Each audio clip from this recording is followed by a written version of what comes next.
Do you know the difference between a driving instructor that has a green badge and one that has a pink badge? Well, in Great Britain, there is a significant difference because one of them hasn't finished the qualification process. Lately, many more people have been training to become driving instructors, so the proportion of driving instructors out there that are trainees and not fully qualified is much higher than usual. In fact, you may be surprised how likely your driving instructor is actually a trainee these days. I'll get more onto the numbers later. But a driving instructor with a green badge is known as a Driver and Vehicle Standards Agency ADI, or Approved Driving Instructor. They are fully qualified. A driving instructor with a pink badge is known as a PDI, or Potential Driving Instructor. They are the trainee. And the trouble is, the trainee has no obligation to tell their pupil that they are a trainee.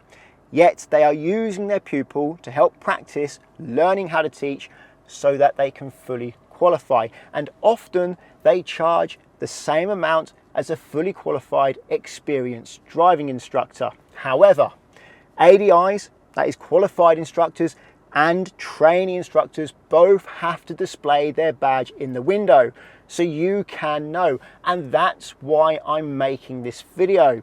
It's not to shy people away from using trainee instructors. It's because in over 15 years of teaching people to drive, I don't once remember anyone looking at my badge. So if the pupil knows the difference between a trainee instructor and a fully qualified instructor, at least they can make the choice themselves. So what does it take to get that pink trainee badge? How qualified are trainee instructors? Well, to apply to become a driving instructor, you need to be at least 21 years old, have been driving for at least 3 years, and have not been disqualified from driving in the last 4 years. However, your application may be refused if you have more than 5 points on your license or a criminal record. If your application is accepted, then you can move on to the 3 qualifying exams. The first one is known as the Part 1, which is the driving instructor theory test. It's very similar to the learner test. There's multiple choice questions and a hazard perception part of the test. But there are more questions. There are 100 questions, and some of those questions are on driving instruction. When they pass Part 1, they can then move on to Part 2, which is the driving ability test. They only get 3 attempts at Part 2. If they fail the 3rd attempt, they have to wait 2 years after passing Part 1 before they then have to pass Part 1 again, and the whole process starts again and they get another 3 attempts at Part 2.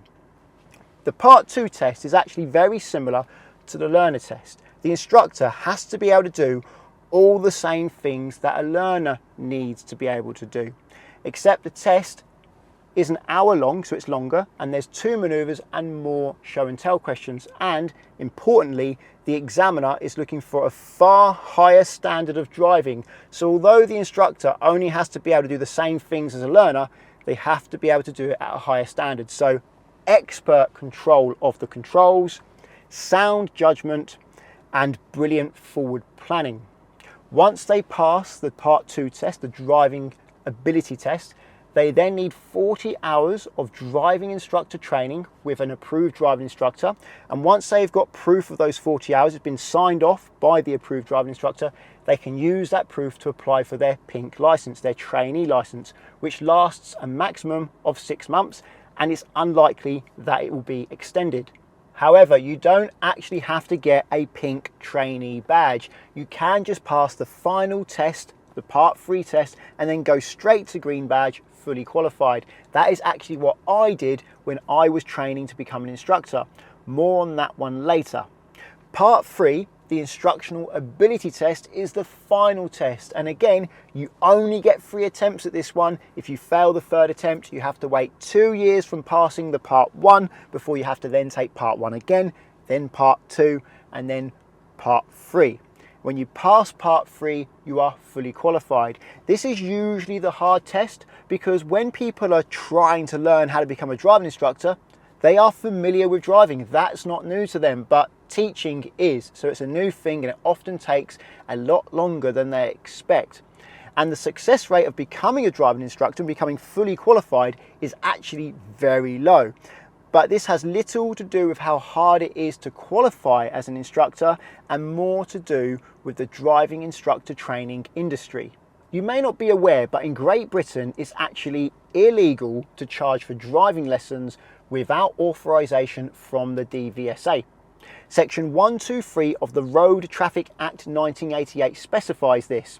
It's a lot of words, it's difficult to read like a lot of legislation, but essentially it means if you're charging for driving lessons and don't have authorization from the DVSA, you are committing an offence. And there is a team of people out there trying to track people down who are charging for driving lessons without authorization, and they take it very seriously. If you're caught, you may even end up in jail. So it's important to check that your driving instructor has either a green or pink badge in the windscreen to make sure they're not charging you for lessons illegally. Something a trainee instructor must not do is advertise that they are an instructor. It actually says on the Gov website in black and white, you must not advertise yourself as an instructor. That's very clear. So where would a trainee get their pupils from? Well, they should get their pupils from the training establishment. That could be a driving school, or it could even be just an independent instructor who's training this new instructor. But it says for them, any advertising your training establishment does must not make it seem like you are a fully qualified instructor. So the instructor or the trainee instructor and the training establishment, they must not make it look like the trainee is fully qualified, but they don't need to volunteer the information that they are a trainee. They just have to stick the badge in the window. This is why it's important you know and you check for yourself. But this is where some people try to get around the system. They look at that wording and they think, that's vague. It says I can't advertise myself as an instructor, but it doesn't say I can't advertise for lessons. If I advertise for driving lessons, I'm not saying I'm an instructor. Well, here is a direct response from the DVSA on trainee instructors advertising themselves. It's quite detailed, but I'll read the last paragraph. My advice on how should trainee license holders advertise themselves is don't. Very clear. And the last line is, I trust that clarifies. The purpose in the trainee license for trainee instructors is so that they can recoup some of the costs of training to become a driving instructor and the lessons they're given whilst they're training to pass the Part 3 exam. Not so that they can run a profitable business, and therefore they should not be advertising for business. They should be getting their pupils from a training establishment, and that training establishment should not be dressing up their trainee instructors to look like fully qualified instructors. Earlier I promised you some figures, so here we go. What's the probability that your driving instructor is a trainee if you just shopped around? I'm going to start with 2019, March, and then move to March 2024 to compare how things have changed. So 6 months leading up to the end of March 2019, I say 6 months because the trainee license lasts 6 months, and in that period 1,856 trainee licenses were issued. That doesn't mean there were still 1,856 trainee licenses, because some may have qualified, some may have handed it back. This is a worst case scenario, but I would say it's not far from the truth. There were 39,710 fully qualified instructors. So the probability of you getting a trainee instructor, if you just to randomly call around, be 1 in 22, worst case scenario. So a fair chance, it's not a tiny chance, it's quite unlikely, but it's still quite possible, fairly possible. If you've got 22 people calling around for instructors, likely one of them has got a trainee. Let's see how things have changed in March 2024. So 6 months leading up to the end of March 2024, 4,613 trainee licenses were issued. Again, not all of them are going to be current. This is a worst case scenario. And at the same time, there was 40,984 fully qualified instructors. Do the maths. A 1 in 10 chance, worst case scenario, that your instructor is a trainee. Now, let's say some have qualified or some have handed it back. Let's call it a 1 in 12 chance. That's still pretty significant. Now, I'm not saying you shouldn't use trainee instructors. I'm just saying you should be aware that you may have a trainee. And hopefully, if they're benefiting from using you to help them learn how to do the new job they want to do, hopefully you're benefiting as well, maybe via cheaper lessons, but that's up to you. Either way, I just think it's important you know, and the reason why I'm making this video is because there's a lot more trainees now than there used to be, and most people don't look at the badges. Earlier I said when I was qualifying to be a driving instructor in 2009, I didn't go for the pink license.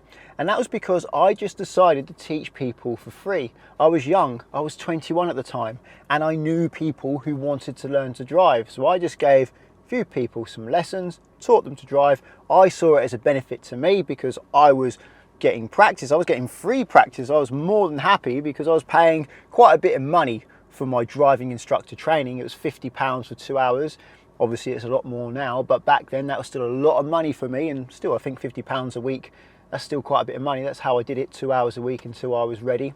But I was able, for free, to practice on real pupils, and I was really happy about that. So I gave them my time for free, taught them to drive, not very well, I'm sure, because I was new to it, and they got something out of me. They were able to have a car to learn and practice in, and obviously to get what help I could give them, given my very limited experience in teaching people to drive. But it came back and bit me on the bum.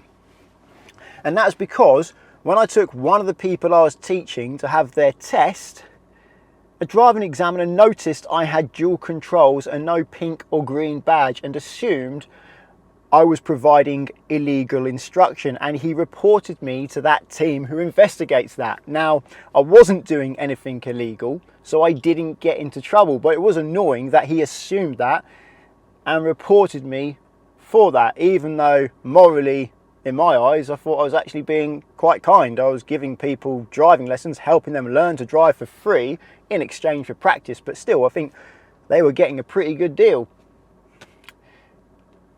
So getting your pink trainee instructor license does have its advantages because you can recuperate some of the cost of training, and it doesn't look like you're giving illegal instruction. Not that I regret my decision, because I wasn't giving illegal instruction. I got to teach some people for free. That made me feel good, and as I wasn't doing anything wrong, I didn't get into trouble.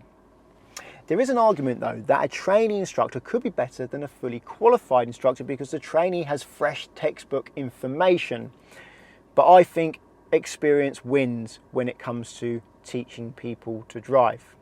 When I was a newly qualified driving instructor, my lessons were lousy compared to what they are now.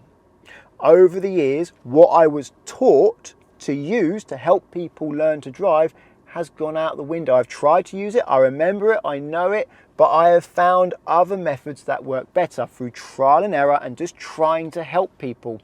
Over the years, my lessons have got a lot more calm. These days, they are so chill. I just find it quite easy, actually, and my pupil often seems a lot more relaxed than they used to be. I can help people that I wasn't able to help before. People who I just be like, I just can't help this person. I feel like I can help them now. I know how to help them do this, and my success rate is significantly higher. That's come from experience, not the textbook information. There is some truth though. You could have a newly qualified instructor and a trainee is going to be maybe better, more close, but also you could have a trainee who's raring to go, it's new, they're giving all they can towards the lesson, doing their best, and an experienced instructor who's just had enough of the job and they're not really trying anymore. So yes, it is possible that a trainee could give a better lesson, but it's not likely. And I think you should know if you have a trainee.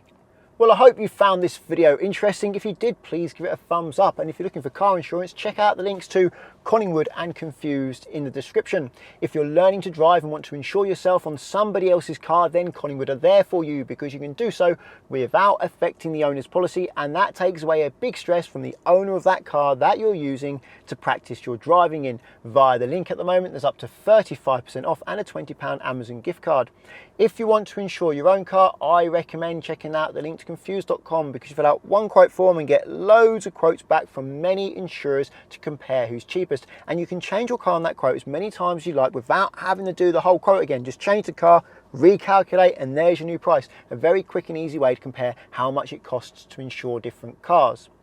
Using the links doesn't cost you anything, but it does support the channel, so thank you very much. Subscribe to get my future videos, and until the next one, cheerio.